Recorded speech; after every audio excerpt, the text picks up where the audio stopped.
power bill through the roof?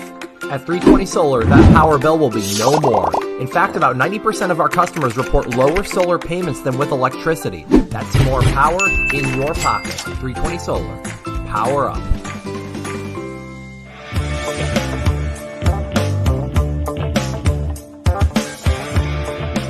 Going solar with 320 may cost you nothing down. But the work we do is not a $0 job.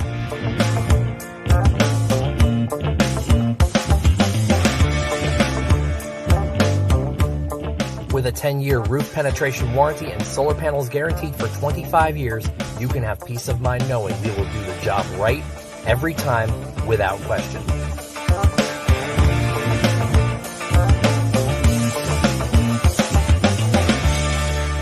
Solar. Power up.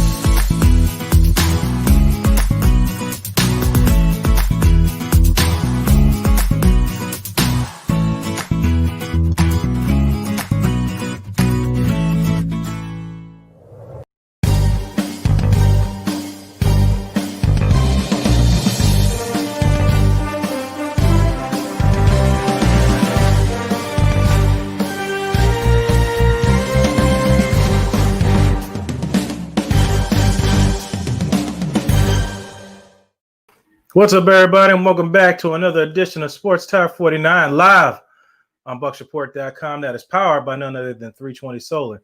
Go to 320solar.com and pay nothing out of pocket till 2022. Just ask for Frank Ammons. Tell him Bucs Report. Blake Anthony sent you. No game to talk about Monday, post game, but we talk about some other things going on in the league. We can talk about what's been going on with the Bucs, with the offense and the defense and things like that. We'll talk about whatever you guys want to talk about. Today, I'm dedicating it to you guys, whatever discussion you want to have. Of course, Deshaun will probably jump on here soon. We'll see what he's got to take, which Deshaun's 411. And we'll just go from there. Let's talk about what else has been going on around the league. So tonight, you got Bills and 49ers at 8:15 p.m. You've got the Washington football team and the Steelers at 5 p.m. You got the Cowboys and the Ravens on Tuesday at 8:05. So you got some football coming up.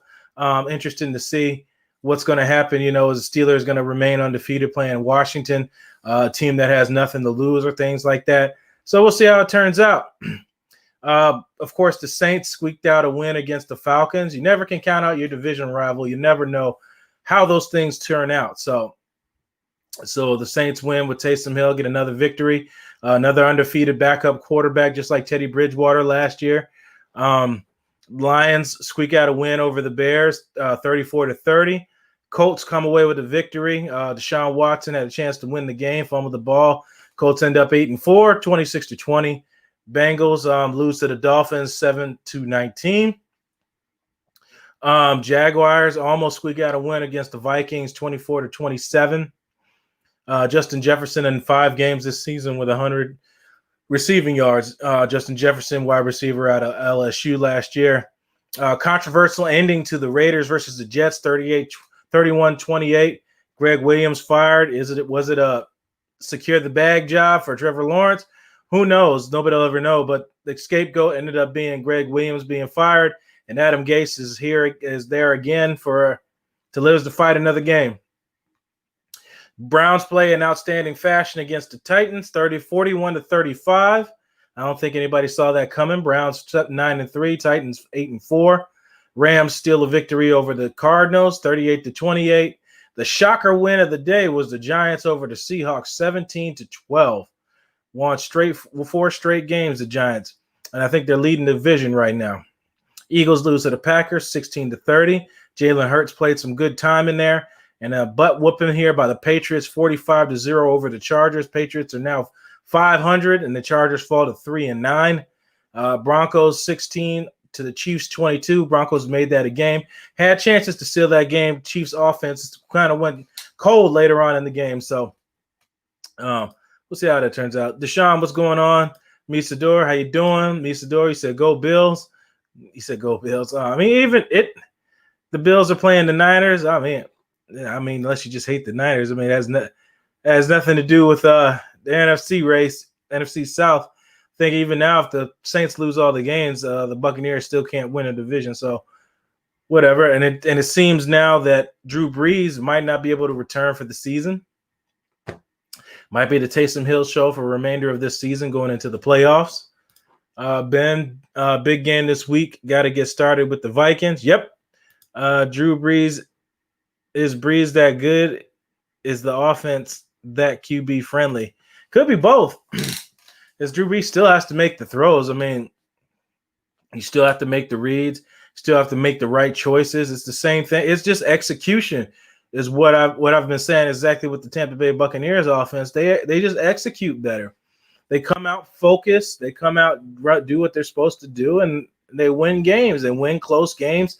It's the same thing with the Steelers. I know everybody's moaning and groaning about them being 11-0, and it's not pretty. Who cares? When did that have to be a written rule that you be 11-0, you have to blow out every one of your opponents? Who wrote that? I didn't. I've never seen that. Isn't it the point that regardless of what happens in the game, you find a way to pull out the victory? That's what football's about. Even when it's going bad or playing plans not working, you find a way to get that turnover. You find a way to make the field goal. You find a way to put the ball in the end zone. You win. That's all the Steelers have done, regardless of the record of the teams they play, regardless of how they played, weather conditions, they find a way to come away with a victory. Who cares? So we'll get Deshaun on. Let's see what he's got. Deshaun, what's going on, brother? Hey, what's up? Hey, what's up, Blake? How we doing today? Good, man. What's going on with you? Hey, man, just watching some NFL this week. No pressure, bye week for all Buccaneers fans. So we're just watching some games. Just kind of enjoying the feeling of it. And hey, it's great to look around the league, see what might be coming up next. Thought I was going to see an upset out of Kansas City. So definitely the feeling right now is that a lot of teams, listen, we're late in the season. A lot of teams can see what you do. And if the team is willing to, if the coaching staff is willing to, I'm sure they have a piece on their roster that they can go get that piece, put that piece in a position. May not be a starter, but it could be a piece that works against a specific team. And this is what happens around the NFL and the league. So I'm hoping that the Buccaneers are doing our due diligence in the bye week. I saw a lot of cuts this week of highlights, things like that from just Buccaneers like Rojo's and Mike Evans catches and things like that throughout the season, Brady's throws to Gronk and stuff like that. But one thing I want to get your opinion on, and probably everybody that's in the chat, what's the feeling on Carlton Davis right now? Prior to getting ate up by Tyreek Hill, which is probably not some position based by his own fault, but then also a scheme liability that put him in the bad positions as well without the safety support over top on a clear, speedster. Do we think he's a Pro Bowler this season based on the numbers? Because if you, in my opinion, I'm guessing yes. If you look at Jalen Ramsey and what he does and the number of PIs that he gets, Carlton Davis is a Pro Bowler. If you say, Ramsey's a Pro Bowler. What's your thoughts? I think you can't just say he's not a Pro Bowler after one game against a guy who's been doing that to everybody in the league. It was a compromising situation. Chiefs caught the Bucs in the blitz each time. He made big plays, and they got burned for it. They cleaned it up in the second half, and Chiefs wouldn't have scored in the second half if the Bucs had not turned over and threw that interception late in the third quarter. They possibly would have shut the Chiefs out in the second half, and we'd be talking another story. But you definitely can't judge him by that one game. He's played excellent all year long. He's played the best receivers all season.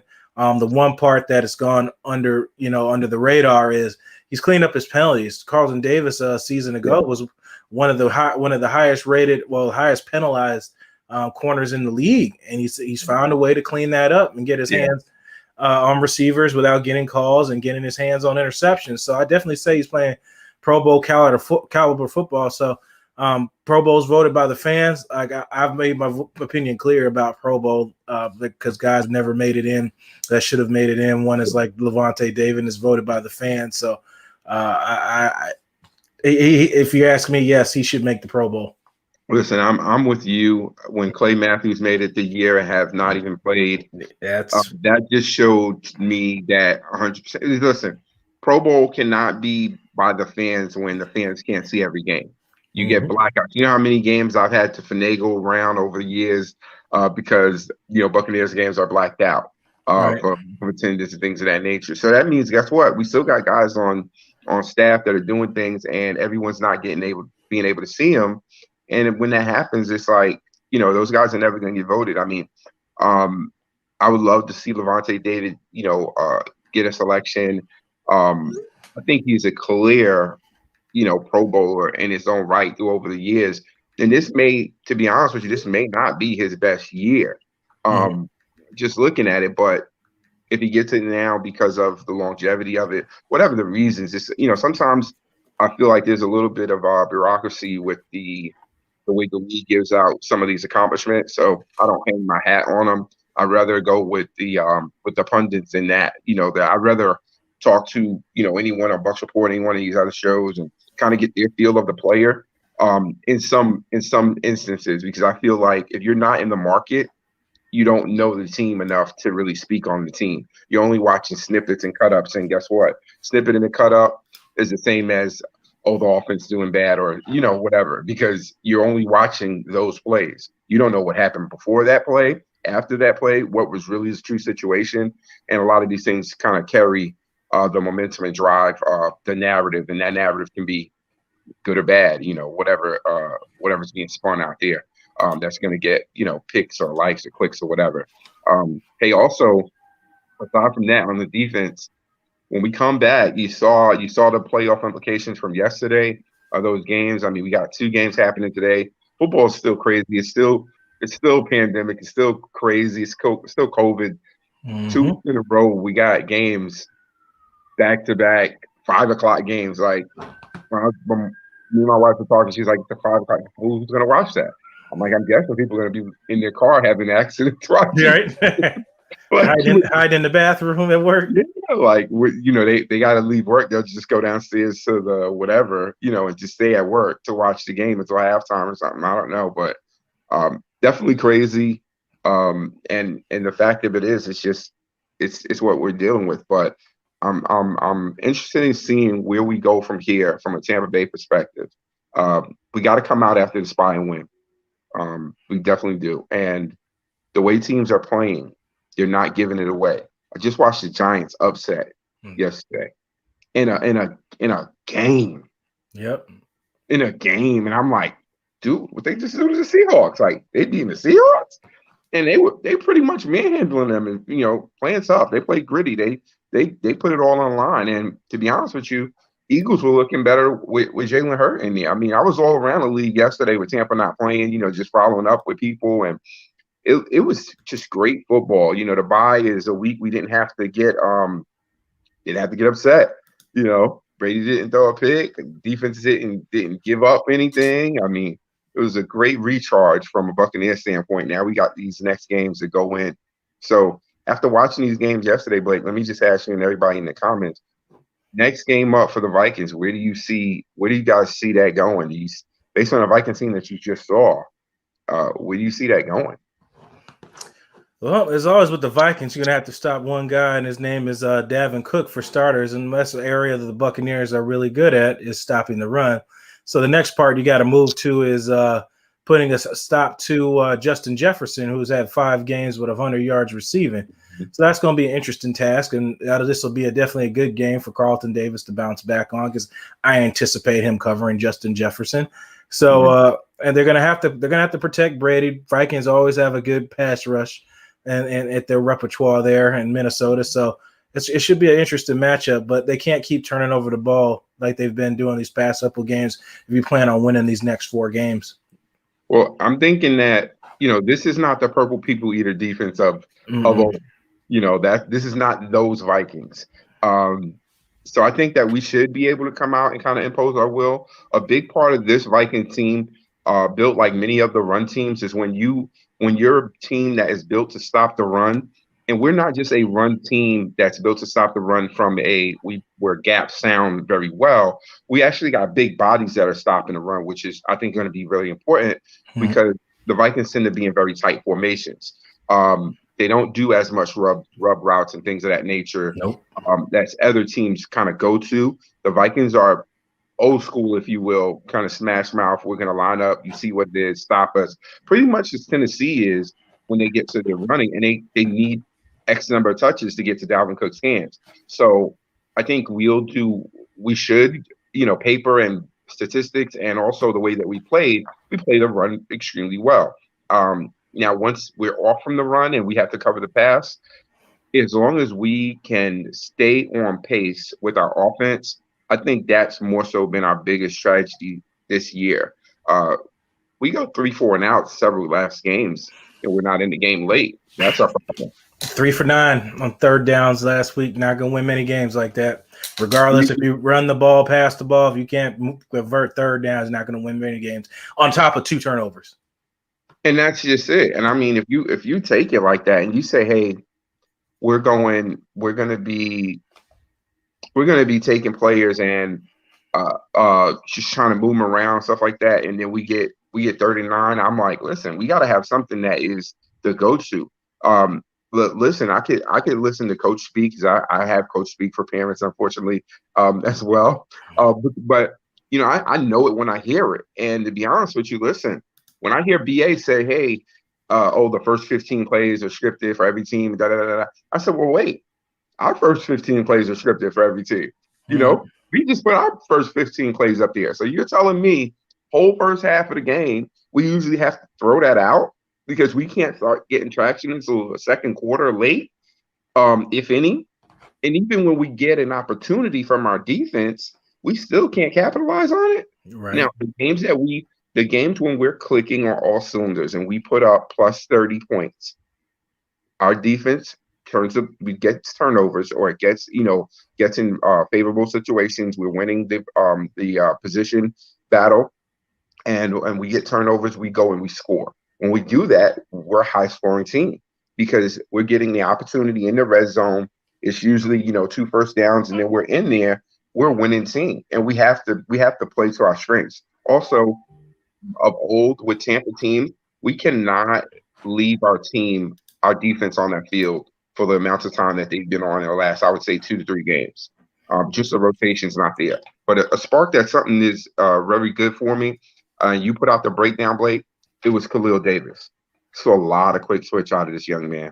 And I was very happy that he's off the injury and he's there because we need exactly that. We need that rotation to make Ndamukong Suh. Now we can get to that giant system of a first and third down, those run downs and those passing downs, things of that nature, depending on situational football.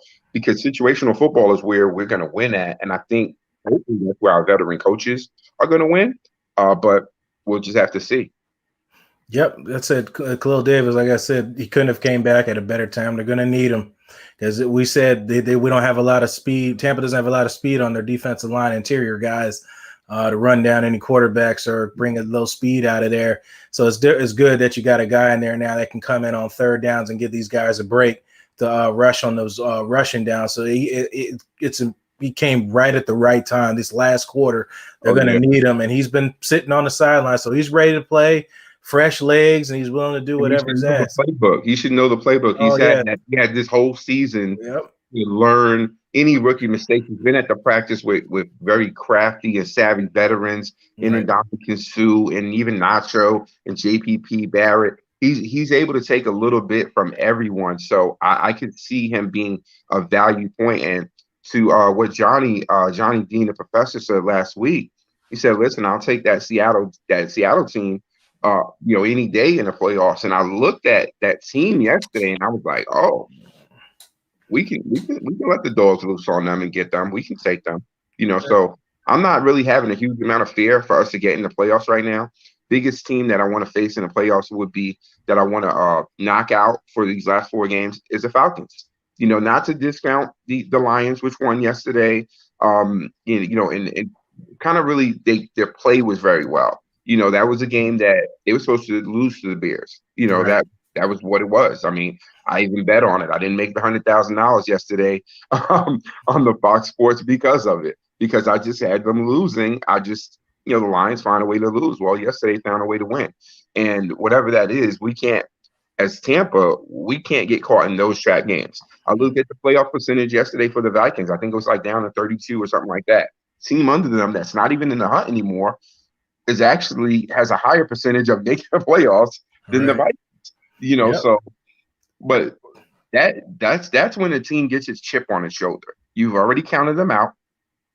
You can't play with teams like that. That's a rabid dog, and pardon the pun, you got to put that one down right there. You can't play with a team that is just coming in here with nothing to lose, so to speak. Yeah, they're dangerous, those teams. Let me get some of these comments. Ben says, hope we come off the bye week on fire, ready to make this run at a Pro Bowl in Tampa. Isidore, a W is a W, absolutely. Ryan Davis will have a bounce back. Still got to trust him. I'm not discounting him. He had a bad game against a very fast wide receiver that showed you last night against the Broncos. CD3 is a Pro Bowler. How about those Jets? Zero coverage? Yeah. Ooh. And Greg Williams was the scapegoat. Johnny's in the lobby. I'm sure we're going to talk about that. CJ Levante David will be the next John Lynch, and Barbara will be running in the Hall of Fame. He's so underrated. Absolutely. Because he played 4-3 so long and he wasn't an edge rusher. We've talked about that several times. What's that? Mr. Young, the Vikings can beat Tampa if they come out whack. I think that can be said for any team. The Vikings safeties are nothing to scoff at. Nope. We are having issues in the D. You gave up those yards in the first half, and you pretty much shut them down in the second half. We were locked down when we made adjustments in the second. Yeah, I believe firmly the Chiefs would not have scored a touchdown if they didn't throw a pick in that third quarter. Ronald Jones is key for our offense to click seriously. I don't know. I always have an issue with that. But just be like, at the beginning of the year, everybody it was all about the wide receivers. And now here it comes with 4 games left. You can't win unless you give Ronald Jones the ball, and nobody cared about Ronald Jones week 1 before the season. You were ready to crown Leonard Fournette the king week 2 when he sealed the game versus the Panthers. So now everybody's trying to sell to me that you can't win unless you're trying to give the ball to Ronald Jones. It's just the story changes too much. Yeah, I mean, I think that's a moving narrative, Blake, just because just because of whatever the team seems to fail at this week in a loss is what we immediately look to medicate. It changes every week. Yeah, but guess what? If all of a sudden the receivers don't catch the ball, do we need new receivers? Well, just a couple weeks ago, was it Mike Evans needed to get involved? Can't win unless you get Mike Evans involved. Now that you got to get Ronald Jones the ball, you ain't gonna win unless you get Ronald Jones the ball. Look, there's only one ball, and is all these star players. I don't care what all-star team you think that we have at this point. I'm sure most of the fans are feeling. I've kind of got off my Kool-Aid high. The sugar rush is gone a little bit. I'm back to being a regular fan, and the reality of it is just that, hey, you know what? We started this season, and some of us were all engulfed in this is automatic Super Bowl. We looked at our roster and we said one, and then you have to play out. And the fact is, the games are playing out now, and we on paper we lost to the Chiefs already. Yep, you're right. What's going on, Johnny? What's up, guys? What's going on? What's up? I love that sugar rush thing, man, Deshaun. You got He always got the good metaphors, doesn't he? He does, yeah. What do I start with, man? I was going to start talking about the Pro Bowl, and you guys jumped around so fast, man. I was like, come on with it. Yeah, you can come anywhere, any angle. Mondays, there's no game, post game to talk about. So we talk about whatever you want. 35%. That's the fan vote in the Pro Bowl. 35%. Okay. And so I'm still furious about Levante David. For one thing, they use in the Hall of Fame voting, they use Pro Bowl as a platform to judge these players. He's going to get screwed. Yeah. And this is something that's really got to change with the Pro Bowl, man. And I'm blaming the voters, man. That's them. Yeah, you're right. Deshaun said it best. The same thing where I stopped looking at Pro Bowl like that. When Clay Matthews can make the Pro Bowl and not play it down the whole season, come on, man. Like, really? Exactly. And I think that's just to push him into a Hall of Fame platform just for his daddy. Well, see, there's always listen. There's a couple of guys. I'm right here in Georgia, and there's several NFL players that I've coached their sons, or I'm coaching at practice with them. Falcons players too, like Brian Finneran. My son plays lacrosse with his son, and also played football with his son. Rodney Harrison, Randall Godfrey from Dallas Cowboys and the Redskins. I'm coaching with all of these guys. Actually, I coach Tim Lewis, used to be the Falcons DB coach. His brother is the Chiefs GM. He played for the Giants and also the Steelers and Green Bay. Nepotism is alive and well in the NFL.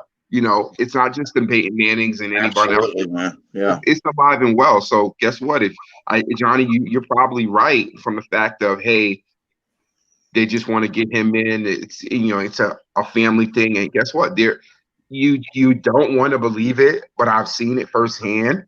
And listen, since I'm seeing it firsthand, I can tell you for sure, hey, you're right. They want to get these people in because it's simple stardom. I mean, that Clay Matthews one was just hands down, just stardom. Like, just we like you, so we're gonna get you in. When you haven't played, that is just such a disrespect to every other player. It's horrible.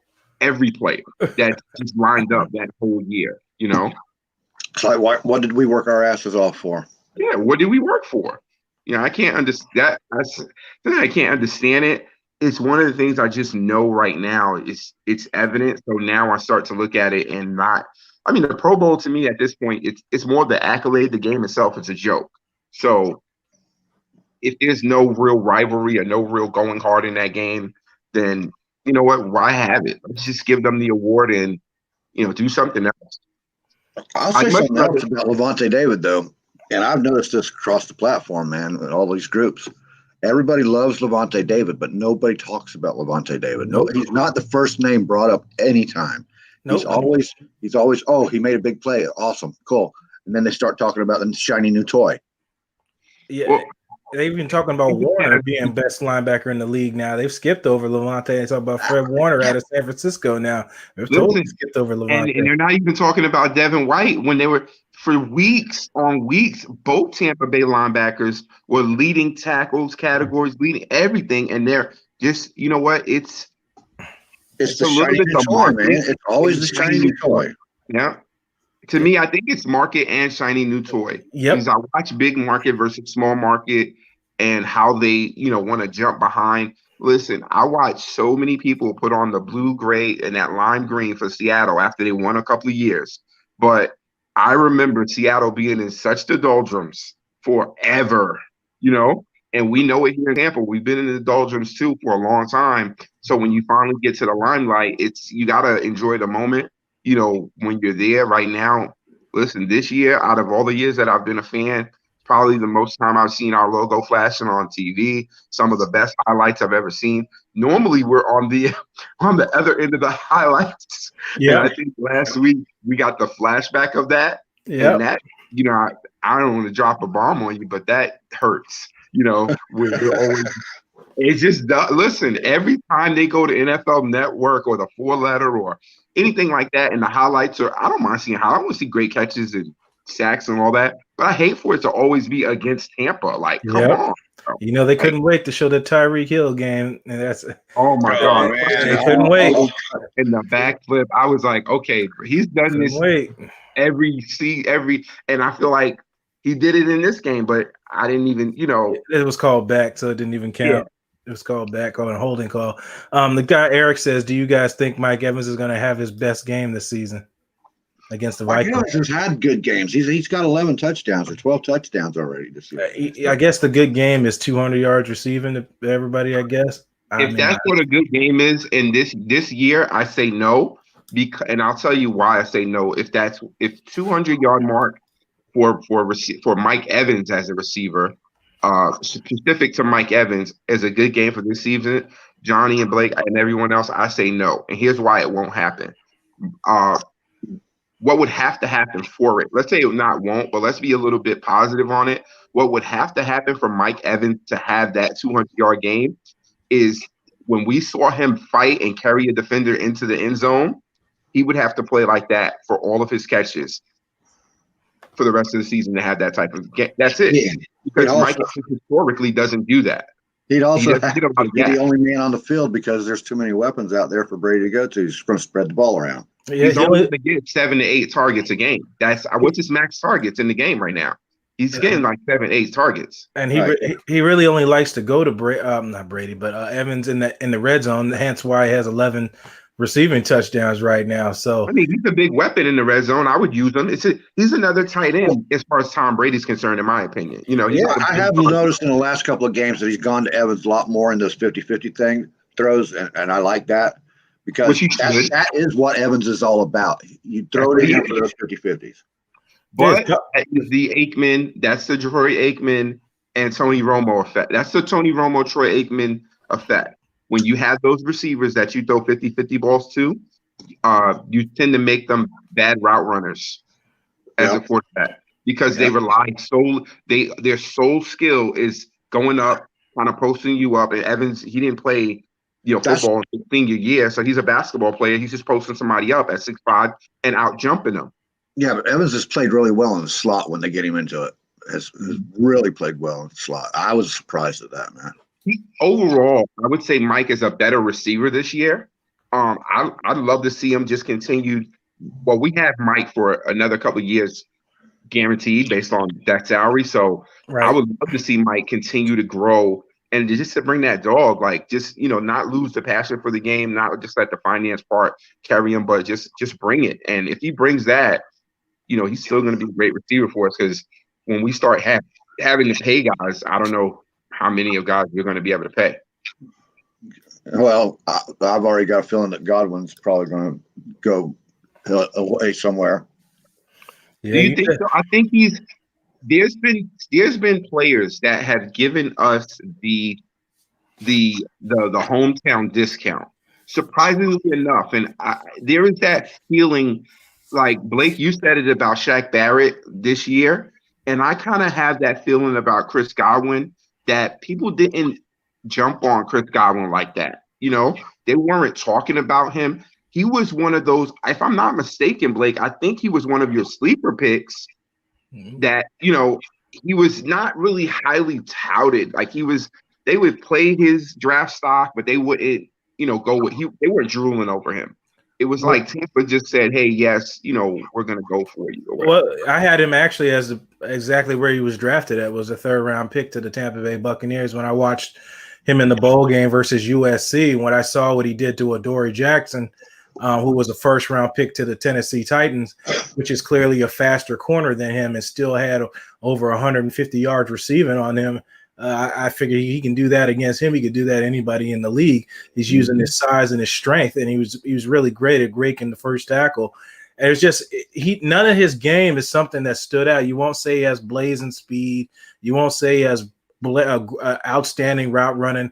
He just makes catches, and that was what really attracted me to him. Trades. He does everything pretty well. He's not super phenomenal, but the fact that he goes in and blocks, I think I remember saying like early he gave me the Steve Smith feel because he was willing to go in there and block where a lot of wide receivers get the knock on being too finesse. Johnny, do you think Chris Godwin is finesse? I see Godwin as a better version of Adam Humphries. Oh, tremendously better, I think. I don't think they're the same player though.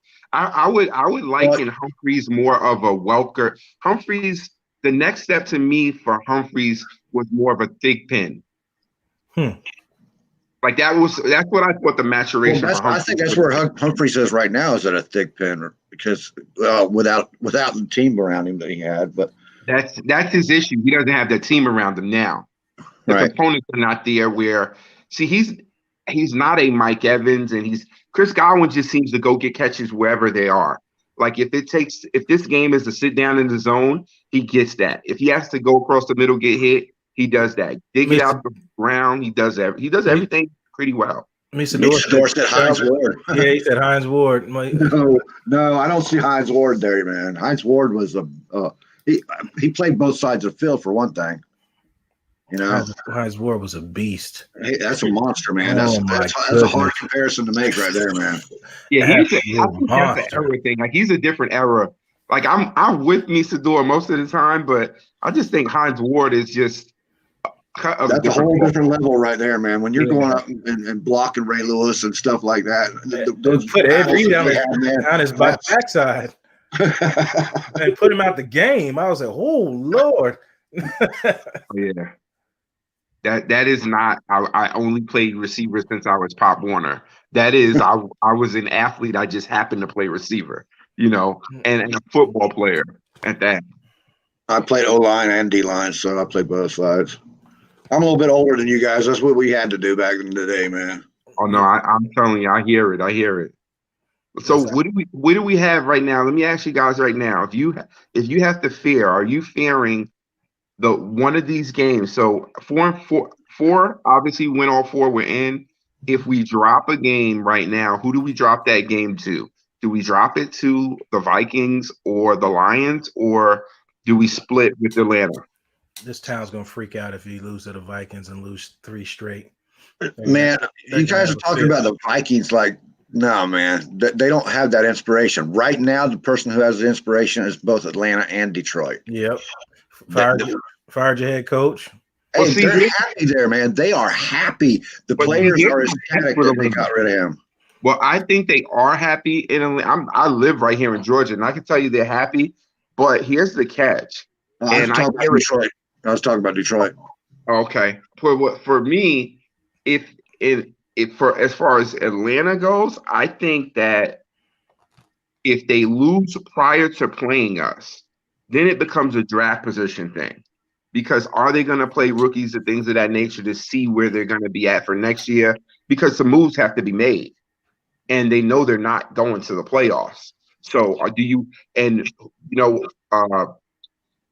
Julio Jones is always injured. He has a history of that. Do you put him out here under risk?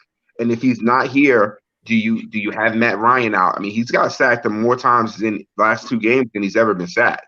You know, do you keep him out here? And if they decide not to, even better for Tampa. We've seen this play out every year. Every year we play. They play the Falcons play end of the season like they're a different team. Yeah, every year. You're right. It was the same thing last year as well. You're right. What we have to do is play our game plan, and the people who are under new coaches are going to be experimenting. So we just have to worry about those teams, what they're bringing, because there's no tape on it. We know they have Derek Carter, and that means they won't run the ball. That's true. That is true.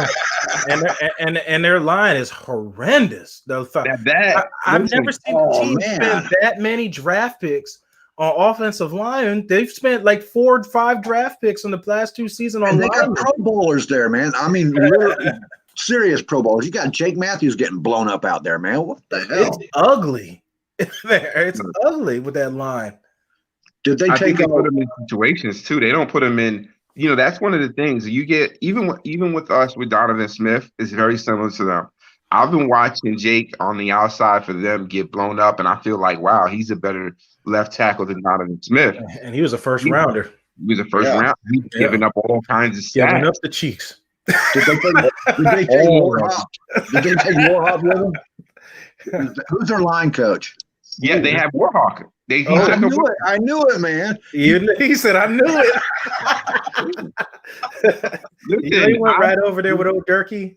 Yeah, he's not been that great to me, man. I don't see it. Listen, there's a point when we've spoken about this, and I think we touched on it preseason, where we talk about, hey, is our coaching staff developing players? So it wasn't spoke about this year. I mean, last year was a big conversation of having 20-something odd coaches. It's almost like 3 coaches to a player or something like that. Right.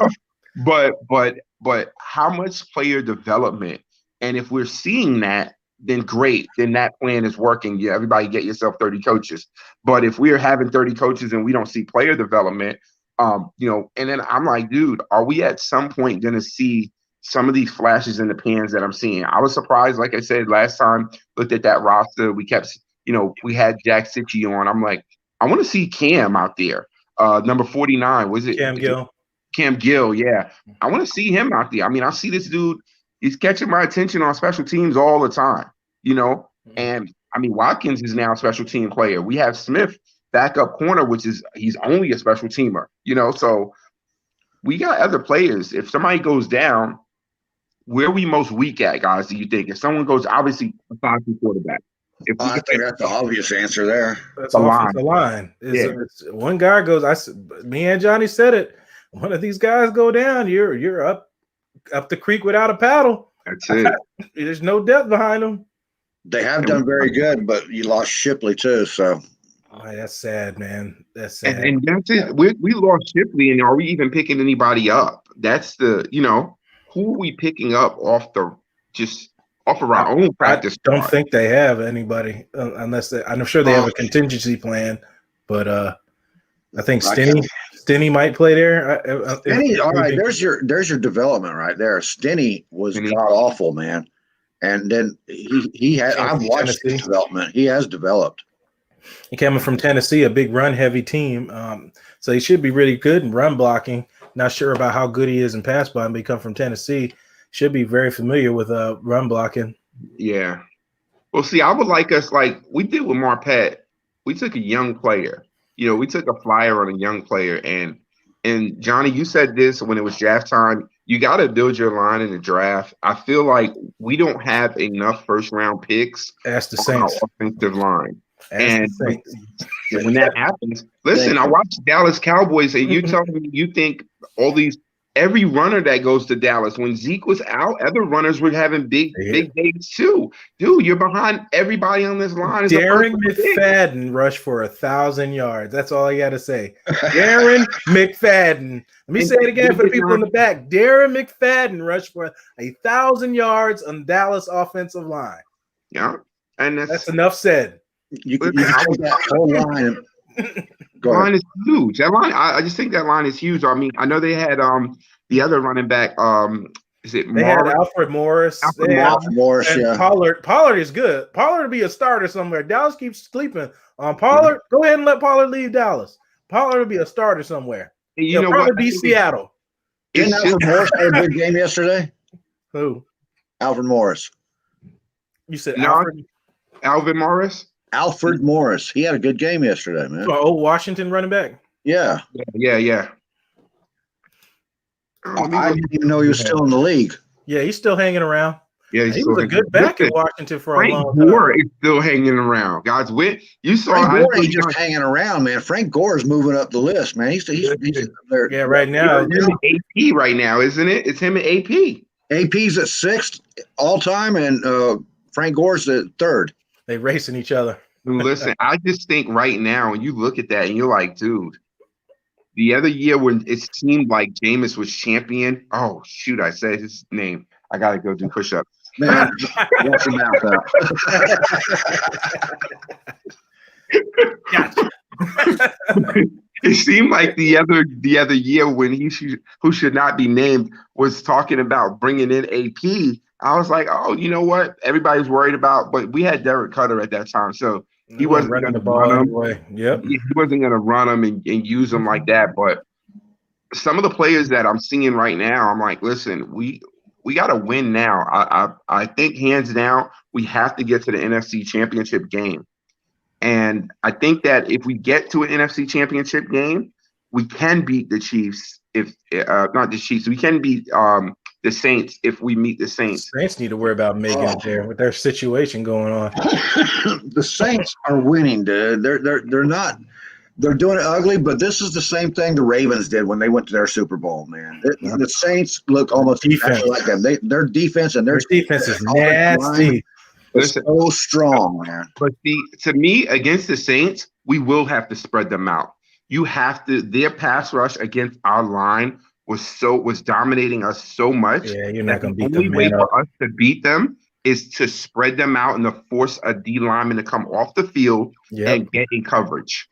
Yep, you're gonna have to do something because man on man is not gonna work against the we Saints. cannot go against Man their on big. man is not gonna work. They're just gonna have to suck that up. You got a problem there though, because they were getting pressure on our quarterback with 3-man rush. Yeah, that's true. Yeah, they're gonna have to figure out something. The ball's got to come out quick and live with them. Backs are gonna have to beat the guys in one-on-one. The tight ends. People are gonna have to be held accountable. Yeah, they're gonna have to win their matchups. Listen, these 4 games, and I think BA said it the last time that he was like, listen, our playoffs start when we get back.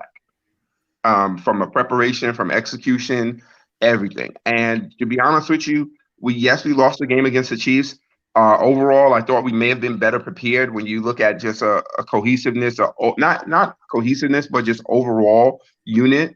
Maybe the practice time helped them a little bit. We still, obviously, we lost the game, but we played bad and still only lost that game by 3 points. Mm-hmm. That had this thing to be said for that. I think we have a better shot at beating the Chiefs again than we do against the Saints, man. Because I'm telling you, dude, it's not good. The Saints take us out of everything we can do. If we play the Saints, we have to bring in max protection every down, and that's killing our passing game. You know what? It's Cam Jordan. I'm going to say it's Cam Jordan. Oh, Hendricks. Cam Jordan got on Twitter Hendricks, and said, hey, Donovan Smith is back. You come back too, get your lunch. Yeah, he went straight on. I think it was minutes. After I posted, it was minutes. And Donovan Smith, of course, ain't saying nothing. Don't get no personal foul. You don't even get riled up. No personal foul. No personal foul, nothing. Don't do nothing. You don't even want to block him. Sometimes I think in that game, he let Cam Jordan run right past him and hit Leonard Fournette in the backfield. I'm like, dude, you are so weak. That's weak. He's got to get better. I just don't. He's got to, at this point in the season, and he's not been truly injured, but I'll tell you this. Unfortunately, you can't make the team in the hot tub. Every time he goes down, I'm like, oh, who's gonna come in now? Because it's I know he's not great, but to me, if I'm giving praises to Light for what he's brought in and moves that he's made, then I really got to look at Light and the whole coaching staff and say, hey, listen, you brought in all these backs, all these receivers. You ain't get the meat and potatoes. You didn't nothing over here. You ain't getting no meat and potatoes, man. They went reverse. They went reverse, and I think a lot of that is because of who the coach was during when Light was drafted. Yep. I think you're right. I think I did with Peter. I said what I did. How long has Sean Payton been there? I think it was like a 10-year breakdown of the Saints, and just why I looked at ever since when Sean Payton took over the job. I literally looked at all the draft picks. Let's look at it. Offensive lineman every year, defensive lineman every year. He's a starter. He's a starter now. Every draft, I said, look at that. You just picked up the Michigan center last year, securing the bag again. Every year, you look. The lines are never diminished. There's plethora of players everywhere. Well, listen, Blake. That to me, that's one of the benefits of already having your quarterback. Mm-hmm. You already let's say he who shall not be named was actually taken down, right? Dude, we got a 5-year contract. He can sign another 5-year contract, and we know for the next 5 years we don't have to worry about that position. Literally, we have a backup quarterback in Ryan Griffin that has never really played. He just never played. So, I mean, if we had that, then we can draft all these other positions. We can spend the money on Mike. We can spend on Chris and then we can draft linemen. We can go deep in there and kind of backfill everything with the defense. Once we finally started to get a defense our defense showed you last year that they had it. Once it started to click for them, now they just needed to put it together. And I still think that we got a great young safety, but he's not a veteran safety. Right.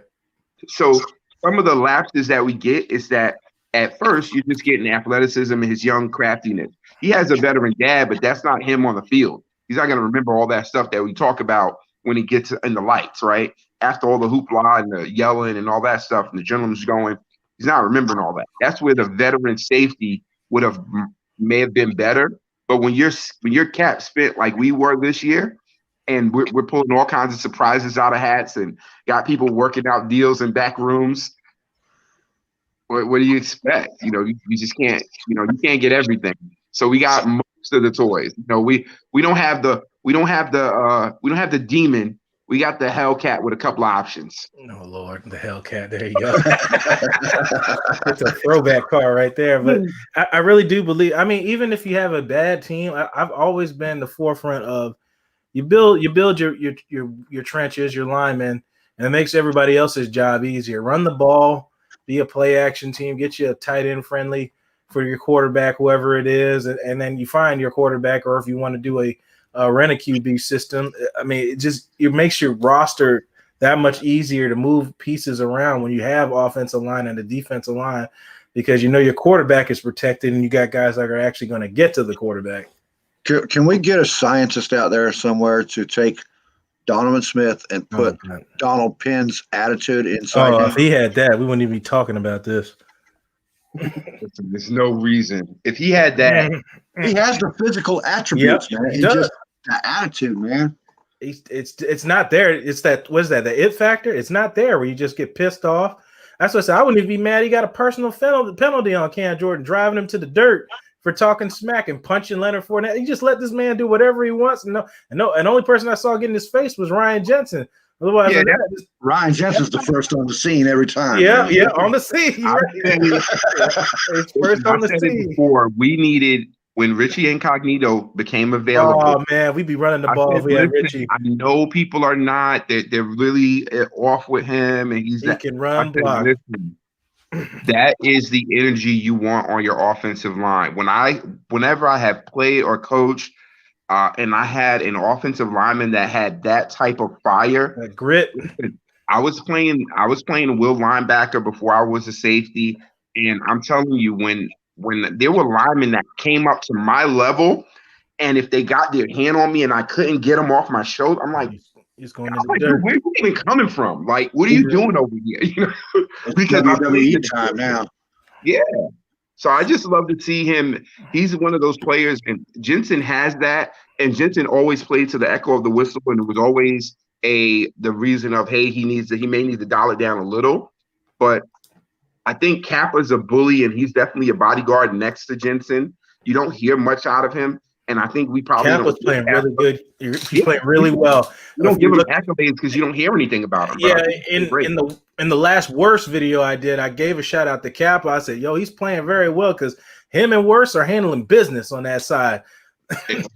Look, they looking like right side, strong side. Oh yeah, but what's funny is that the other side. I think who said that?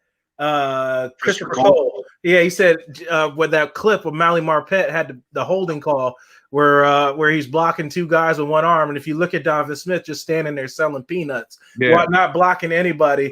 And there was another clip of a run play where Donovan Smith literally doesn't block anybody on the run play and forces Ronald Jones to take a loss on the play because he literally didn't touch his man and just walks the entire play. I'm just like, how doesn't nobody see this? This is just utter laziness. I'm like, $14 million. He's getting paid $14 million. I think he might be a little slow, man. I think if Donovan Smith, if he's expecting something when he walks up to that line and it's not there, he has to hunt to see what's coming. I mean, he's played this position for so long. I just think that, I think as fans, we look at the $14 million and we're looking for a $14 million player. The fact of the matter is, level. Well, listen, I mean, dude, he's playing. Tristan Wirfs is playing like a Pro Bowler. Yeah, that's what of course we'll take his level. Yeah. I think the issue is that Donovan Smith is getting paid $14 million, and we're looking for a $14 million player. The fact of the matter is, he's got $14 million to stay on a team that wasn't really prominent at the time that he got his deal. You know, and we don't want to lose and have to get a new tackle in there, so we just stayed with the evil that we knew. And when they see Donovan Smith not block someone, don't pick up a block, cause a holding call, which he's caused tons of them. Listen, if you go by the victim of volume, how Blake loves to say, you go by that, Ronald Jones would have already had 1,000 yards this season with all the runs that have been called back. So he's doing well enough, but it's that doesn't necessarily drive the offense.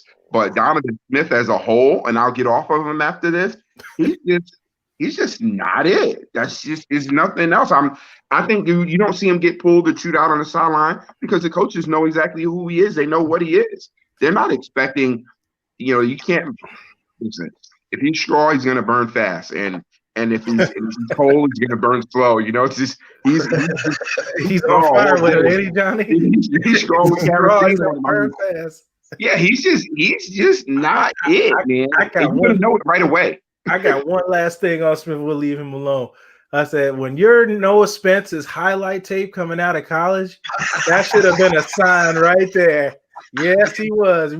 Watch Noah Spence's highlight. He's beating Donovan Smith at Penn State, eating him up for lunch. If the scouts just watched that, Spence would have been the #1 draft pick, man. You remember, because Spence was, Spence had like a drug issue, so he went down and he had he left Ohio State. Ohio State, and then he came back after that because he got. I want to say he got hooked on something. He talked about it openly. I think it was what was it? Molly? I think it was Molly. Yeah, I think he got hooked on Molly. So he was on pain meds for something kind of like Doug Martin at first. Mm-hmm. Then he was at a party and got hooked on Molly. He was just on it, whatever. But he had a whole big. I saw his story. It was actually a pretty decent story, or it wasn't a 30 for 30, but it was just like his legacy story. Yeah, he wanted to openly talk about it because he did the right thing. He beat people to it. Talk about it than letting somebody else tell the story. Because listen, I like the way he did it. Listen, I still have my Josh Freeman jersey. I think that we got snuffed when Raheem was here and we had that 10 wins and we didn't get to the playoffs that year. And to be honest with you, I knew Greg Giano did not like Freeman, and he was all about I can't think his name, the kid from NC State, 6'7". Mike Glennon playing for Jacksonville now. Yeah, that he was all for Mike Glennon, and he, I was all like, okay, whatever happens inside behind the locker room is like their own private thing, but he put Josh Freeman out of there. What you talking about? Locker room. I sold my Freeman jersey after I saw him at the club, man. Listen, I saw Freeman playing for the Coney Island Cyclones in New York. I was like, dude, this is the team that you can drive on the street like. It's like going to the Walgreens down the block from the stadium. Like it's like they're literally there, like no parking lot. You can see them playing. It was horrible.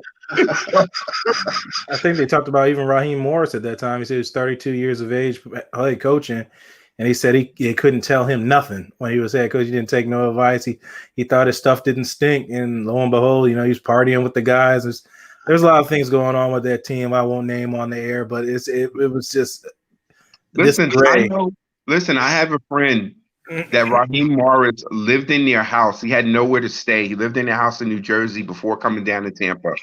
He had nowhere to stay. They know him from the block. Like they know him like that. Right.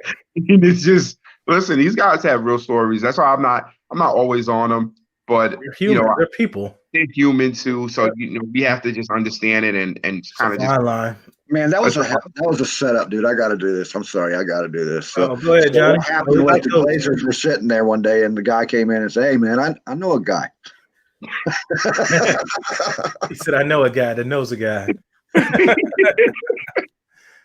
It was fun today, guys. I'm gonna get out of here. I'm gonna run some errands before I got to head on there to the work. Oh, you didn't even hit on the JETS. Oh yeah. I'm surprised we got some coverage. Come on, man. We all know what that is. That's why Greg Williams got fired right after it.